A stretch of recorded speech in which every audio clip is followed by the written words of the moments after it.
આપણે જાવું ક્યારે જબ ચીડિયા ચૂક ગઈ ખેત, જ્યારે એમાં ફૂલ તેજી આવી જાય, બધું આવી જાય ત્યારે જ આપણી મજા આવે.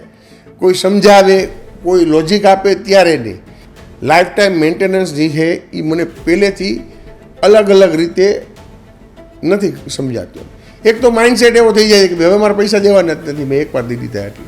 હવે એ મેન્ટેનન્સ જે આવે છે એ મેન્ટેનન્સની અંદર સમૂહમાં નિર્ણય લેવાય. સમૂહમાં જે છે ને કોઈને યોગ્ય નિર્ણય નથી લેવો, એને સેફ નિર્ણય લેવો છે. એક સોસાયટી એવી જોઈ છે કે જે યોગ્ય નિર્ણય લે. સોરી, ક્ષમા યાચના પહેલાં કહી દઉં, કોઈ જગ્યાએ જો કોઈનું મન દુભાય તો એમાં મારી કોઈ લાગણી નથી, પણ મને જે દિલથી એવું થાય છે એ હું આ અત્યારે વ્યક્ત કરી રહ્યો છું. એનું કારણ છે કે આપણે કાં ફરજિયાત હોય, જરૂરિયાત નહીં, ફરજિયાત થાય ત્યારે સુધરે એવી પ્રજા એટલે આપણે પોતે, તમે અને હું બધા. કાં કોઈ કેસ સ્ટડી આવે, તમે જોવા જાશો કે ભાઈ ઓકે એક સમય હતો કે ચાનો ધંધો કરતો હોય ને એ આમ બહુ ઓકે ભાઈ ચાનો ધંધો છે એમ. આજે MBA ચાયવાલા આવ્યો, પછી ટી પોસ્ટ આવ્યું, પછી આજે ચાવાળા બહુ સારો ધંધો કરે છે, કરોડો અબજો રૂપિયાનો ધંધો કરે છે. પણ એ બધુંય ક્યારે ખબર છે? પ્રૂવન થઈ જાય પછી. એટલે આપણે જાવું ક્યારે જબ ચીડિયા ચૂક ગઈ ખેત, જ્યારે એમાં ફૂલ તેજી આવી જાય, બધું આવી જાય ત્યારે જ આપણી મજા આવે. કોઈ સમજાવે, કોઈ લોજિક આપે ત્યારે નહીં. કેમ? તો કે એક સિસ્ટમ છે કે ભાઈ પતશે, બીજા બધાય કરશે, બધું ઓકે થઈ જશે, પછી હું કરીશ.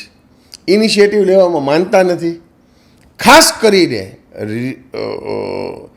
એસોસિએશન, જે બિલ્ડિંગના એસોસિએશન છે એ દરેકે દરેક, રાજકોટ, ખાલી રાજકોટની મને ખબર છે, બાકી બધાની નથી ખબર, પણ આપણે ત્યાં લાઈફ ટાઈમ મેન્ટેનન્સ ઉઘરાવાય છે. લાઈફ ટાઈમ મેન્ટેનન્સ જે છે એ મને પહેલેથી અલગ અલગ રીતે નથી સમજાતું. એક તો માઇન્ડસેટ એવો થઈ જાય કે હવે મારે પૈસા દેવાના જ નથી, મેં એકવાર દીધી હતા એટલે. તમે અમદાવાદ, બરોડા, સુરત, મુંબઈ બધી જગ્યાએ જે મંથલી ખબર જ છે કે ભાઈ મારે આટલું દેવાનું છે, એટલે એનો માઇન્ડસેટ જ છે. એટલે એ બિલ્ડિંગ કોઈ મેન્ટેન થતા હોય છે રાજકોટ કરતાં વધારે સારા. અને પૈસા નથી એવું કોઈ પાસે નથી. 100માંથી 95% જગ્યાએ એવી કોઈ પરિસ્થિતિ જ નથી. પણ પરિસ્થિતિ છે એ શું છે કે એક માઇન્ડસેટ થઈ જાય કે મારે પૈસા દેવાના નથી હવે લાઈફ ટાઈમ. હવે એ મેન્ટેનન્સ જે આવે છે એ મેન્ટેનન્સની અંદર સમૂહમાં નિર્ણય લેવાય. એ સમૂહના નિર્ણયનો મજા આવી જાય એવો દાખલો તમને દઉં કે બોસ, એક જમાનાની અંદર હું એક બિલ્ડિંગમાં રહેતો હતો, ત્યારે 28 લાખ રૂપિયા, એટ ધેટ ટાઈમ 2010ની વાત છે, 28 લાખ રૂપિયા બહુ સરસ હતા. એનું વ્યાજ આવતું હતું, એમાંથી બધું જ ચાલતું હતું, રિઝનેબલી ચાલી જતું હતું.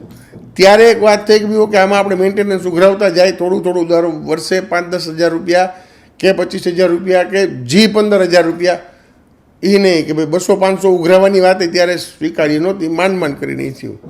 આજે એ 28 લાખ રૂપિયામાં અહીંયા કાંઈ જ નથી આવતું. 28 લાખ રૂપિયાનું આજે જે વ્યાજ આવે છે એમાં કાંઈ જ નથી આવતું.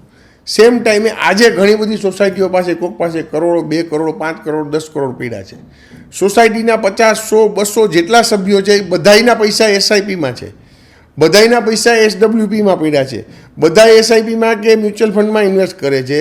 પણ સોસાયટીના પૈસા મ્યુચ્યુઅલ ફંડમાં નહીં જાય, FDમાં જ રહેશે.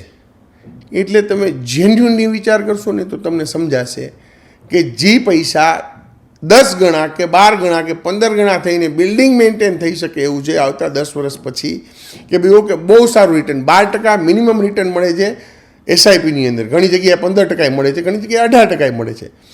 જાય છે એવા બહુ ઓછા ચાન્સીસ છે. પણ જો એની અંદર ડિપ્લો મૂકી દેવામાં આવે તો બહુ સરસ થાય એમ છે. પણ નથી થતું. કેમ નથી થતું ખબર છે?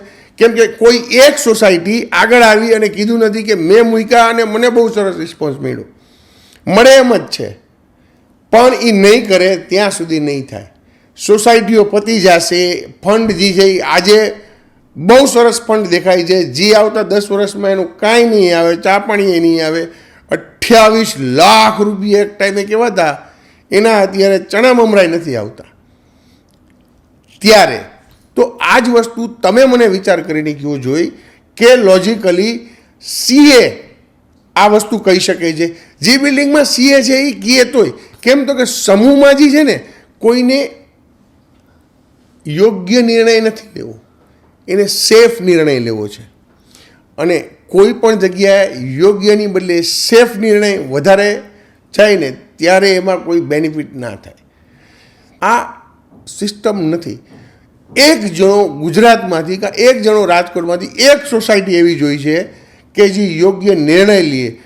એમાંથી કોઈ પણ સોસાયટીને જો એકવાર ખાલી કોલ કરે અને મળશે તો હું આખું ગણિત સમજાવીશ કે ખરેખર બિલ્ડિંગની 10-15 વર્ષની લાઈફ વધી જશે, એને પ્રાઇસ વધી જશે, બધું જ બેસ્ટ થશે. એ નિર્ણય લેવા માટે એકવાર કોલ કરજો બોસ. આ ઇન જેન્યુઅનલી રિક્વેસ્ટ છે, એટલા માટે કે રિયલ એસ્ટેટનું ભવિષ્ય બદલી જશે, તમારી બિલ્ડિંગની લાઈફ વધી જશે. અને જે કહે છે ને કે ફ્લેટના ભાવ નથી વધતા, એ સમજ્યા વગર કહે છે, એ તમને સમજાશે. Thank you.